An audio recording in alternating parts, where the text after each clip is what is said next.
Tapper confronts Democratic senator with clips of Biden's stumbles. It is not honest to say it was just one night. The lead anchor Jake Tapper grilled Senator Chris Coons, DDE, about President Joe Biden's debate stumbles, repeatedly confronting him with video clips of the president and rebuffing Coons' efforts to shrug it off as a bad night. Tapper began the roughly 12-and-a-half-minute segment Monday afternoon by playing several clips of Biden's roughest moments from the debate, which the CNN anchor moderated with his colleague Dana Bash. "How do you explain the performance at the debate and moments like that?" Tapper asked Coons. The senator replied that Tapper had shown what was probably the most difficult moment to watch from the debate, and then pivoted to attacking former President Donald Trump for unleashing a torrent of lies, of invective, of vengeance. Coons also mentioned Biden's forceful and clear and engaging speech at a campaign rally in North Carolina the day after the debate. "Everybody has a bad night," Coons added, saying that he was urging the Biden team to reassure folks in the media and the general public by doing more unscripted interviews with reporters and small groups of voters, town halls, and so on.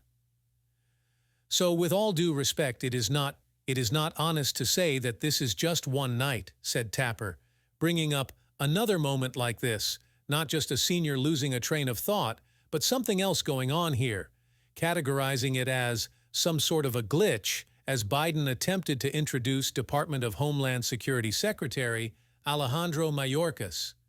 "I don't know what that was," said Tapper about the video clip. "That doesn't trouble me at all," said Coons, arguing that he could find a dozen clips of me, of you, of anybody who's on TV, who speaks publicly all the time, losing their train of thought, before bringing up Trump's many gaffes and odd comments, the long stretches where he is saying nonsense, where he's talking about whether he'd rather be electrocuted or eaten by a shark, where he's saying nonsensical things about forests bursting into flame or windmills causing cancer.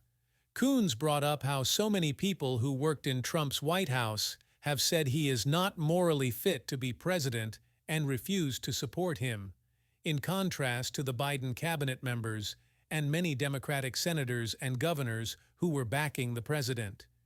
He repeated again his recommendation to the Biden campaign that Biden needs to reassure folks by doing some unscripted, engaging public events soon, because otherwise we're going to keep having this exact exchange until the cows come home and maybe until November.